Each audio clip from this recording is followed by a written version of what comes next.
There is a single sentence that quietly changes your professional positioning. It is neither dramatic nor aggressive, and most people believe it signals collaboration. You have likely written it at some point, and that simple sentence is, "What do you think?" At first glance, that line feels responsible. It feels inclusive. It feels respectful of hierarchy. However, in decision environments, that closing often slows momentum and transfers ownership upward. And over time, that changes how often you're included in meaningful decisions. Today, I want to talk with you and walk you through something very specific. We are going to unpack how that sentence functions structurally, why it changes how decision makers experience you, and how to close emails in a way that keeps decisions moving without you having to ask. This is not about confidence. It's not about tone either. This is about ownership mechanics. And once you see it, you cannot unsee it. So, before we talk about email closings, we need to talk about decisions themselves. Every organization runs on momentum. In the early stages of a project, conversations are exploratory. People gather information. They test ideas. Direction is fluid. Then, gradually, the conversation narrows. At some point, the decision shifts from what are the possibilities to what are we going to do. That shift is where ownership becomes visible. Questions like who is advancing the work, who is defining the next step, and who is reducing friction. That is where influence begins to accumulate. Now, here is the mistake many strong professionals make. They do the analysis, they provide thoughtful recommendations, they synthesize information clearly, and then, at the final sentence, they step backward. They write, "Let me know what you think." That one sentence reopens evaluation. Instead of signaling readiness, it signals pause. When you ask, "What do you think?" you're not simply inviting feedback. You are shifting the next cognitive step to the other person. And in decision-making environments, the person who carries the next step carries perceived ownership. Ownership influences inclusion. Now, let me show you what this looks like in real corporate settings. You are a marketing manager reviewing campaign performance.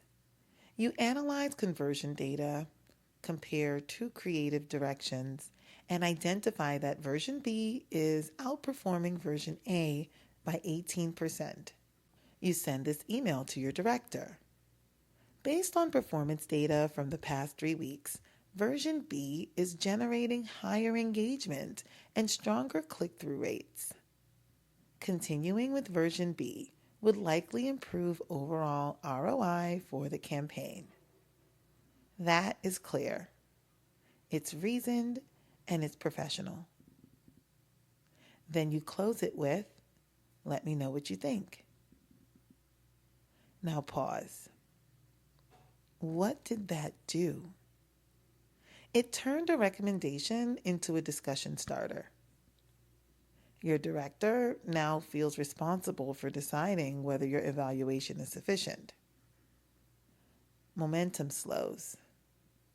Now imagine the alternative. You write, "I recommend shifting fully to version B this week. I'll coordinate with the creative team to update assets unless you see concerns." Do you see what happened?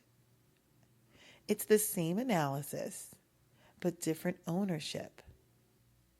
In the second version, your director does not need to restart the evaluation process. They can approve, redirect, or allow it to proceed. That lowers friction. Lower friction builds trust. This is not about being forceful. It's about defining trajectory. When you end with a question, the trajectory becomes undefined. When you end with a direction, the trajectory becomes visible. Decision makers consistently reward visibility, not because they prefer dominance, because they prefer clarity that reduces cognitive effort.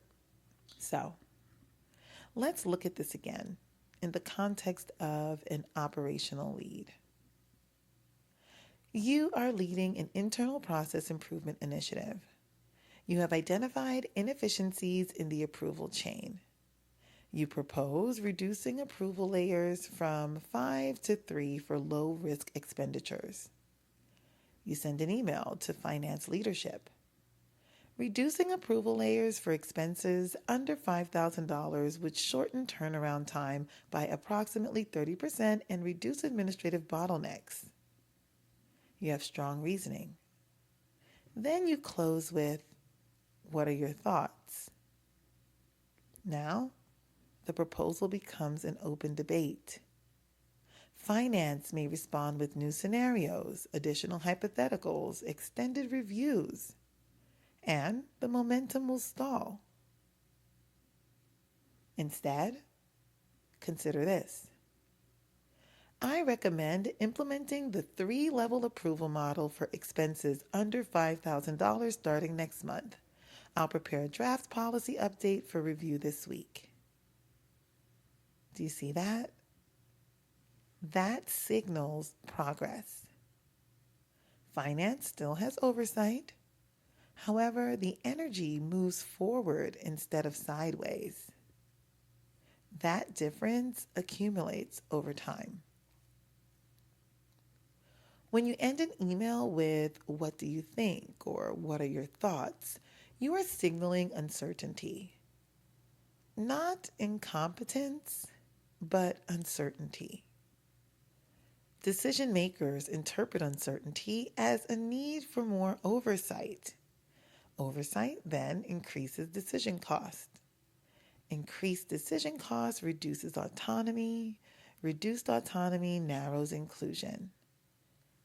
No one ever announces this shift. It simply happens gradually. So, what should we replace with what do you think? This is where we need precision. The goal is not to eliminate collaboration, nor is it to prolong the process. The goal is to invite input without surrendering momentum. Strong closings do one of 3 things. They define the next step. They assume forward motion unless redirected. Or they set a decision boundary. For example, I'll proceed with option B and update you Friday. Or, unless there are concerns, we'll move forward with this timeline. Or, if there are risks I may have missed, please flag them by the end of the day. Notice how these statements maintain authority and ownership. You're not demanding agreement. You are defining trajectory and allowing interruption. That lowers friction dramatically. So, the next time you send an email that includes a recommendation, do something very specific. Ignore the body. Scroll to the final sentence. Read it carefully and ask yourself, after this sentence, who must think harder? If the answer is the other person, you have increased decision cost. If the answer is, I will move this unless redirected, you have preserved momentum. That single adjustment changes how your work feels to others. And how your work feels determines how often you're invited into early decisions. Professional influence rarely shifts because of one presentation. It shifts because of small, repeated signals. The last sentence of your email is one of those signals. End with ownership. Advance the decision. Invite oversight without transferring responsibility. And over time, you will notice something subtle.